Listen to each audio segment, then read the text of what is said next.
Capítulo 3. Manifestações inteligentes. 65. No que acabamos de ver, nada seguramente revela a intervenção de uma força oculta, e esses efeitos poderiam perfeitamente se explicar pela ação de uma corrente magnética ou elétrica, ou a de um fluido qualquer. Tal foi, com efeito, a primeira solução dada a esses fenômenos e que podia, com razão, passar por muita lógica. Haveria, sem dúvida, prevalecido, se outros fatos não tivessem vindo demonstrar-lhe a insuficiência. Esses fatos são as provas de inteligência que deram. Ora, como todo efeito inteligente deve ter uma causa inteligente, resta evidente que lhe admitindo, mesmo que a eletricidade ou outro fluido tenha nele um papel, a ele se mistura uma outra causa. Qual seria? Qual seria essa inteligência? Foi o que a continuação das observações fez conhecer. 66. Para que a manifestação seja inteligente, não é necessário que seja eloquente, espirituosa ou sábia. Basta que prove um ato livre e voluntário, exprimindo uma intenção ou respondendo a um pensamento. Seguramente, quando se vê um catavento agitado pelo vento, se está bem certo de que ele não obedece senão a um impulso mecânico. Mas se reconhece nos movimentos do catavento sinais intencionais, se ele vira à direita ou à esquerda, rápido ou com lentidão ao comando.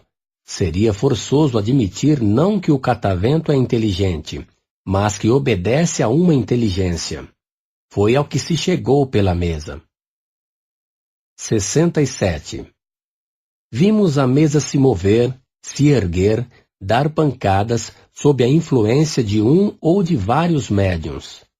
O primeiro efeito inteligente que foi notado foi o de ver esses movimentos obedecerem a um comando.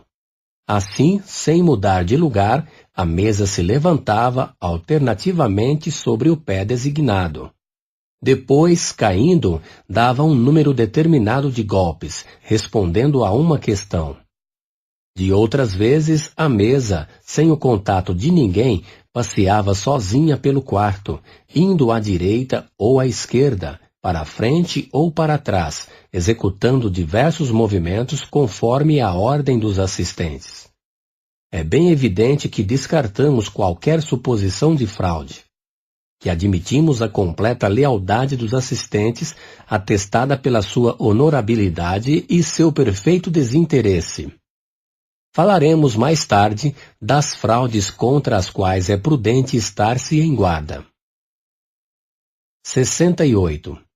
Por meio das pancadas dadas e, sobretudo, pelas pancadas no interior da mesa de que acabamos de falar, se obtém efeitos ainda mais inteligentes, como a imitação de diversas batidas do tambor, do simulacro de luta com fogo de fila ou de pelotão de um canhoneio.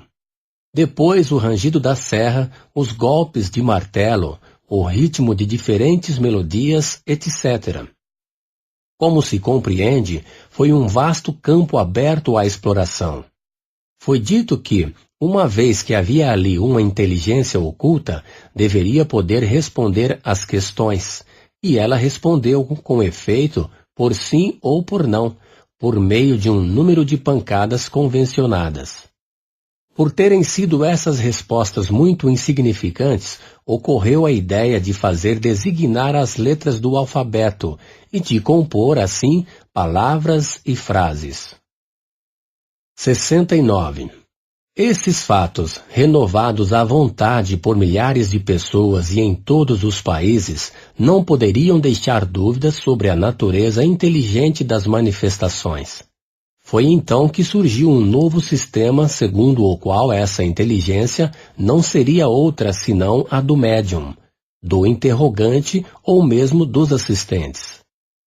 A dificuldade era explicar como essa inteligência podia se refletir na mesa e se traduzir por pancadas. Desde que se averiguou que essas pancadas não eram dadas pelo médium ou eram, pois, pelo pensamento. Ora, o pensamento dando pancadas seria um fenômeno mais prodigioso ainda que todos aqueles que foram vistos. A experiência não tardou em demonstrar a inadmissibilidade dessa opinião.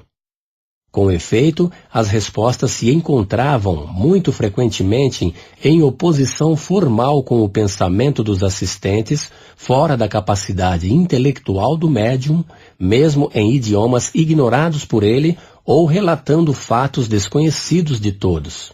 Os exemplos são tão numerosos e é quase impossível que alguém que se tenha se ocupado um pouco com as comunicações espíritas dele não tenha sido muitas vezes testemunha. Citaremos apenas um que nos foi referido por uma testemunha ocular. 70. A bordo de um navio da Marinha Imperial Francesa, navegando pelos mares da China, toda a tripulação, desde os marinheiros ao Estado-Maior, se ocupava em fazer as mesas falarem. Teve-se a ideia de evocar o espírito de um tenente desse navio, morto havia 2 anos. Ele veio e, depois de diversas comunicações que deixaram todo mundo admirado, disse o que se segue por meio de pancadas. Suplico-vos insistentemente que paguem ao capitão a soma de...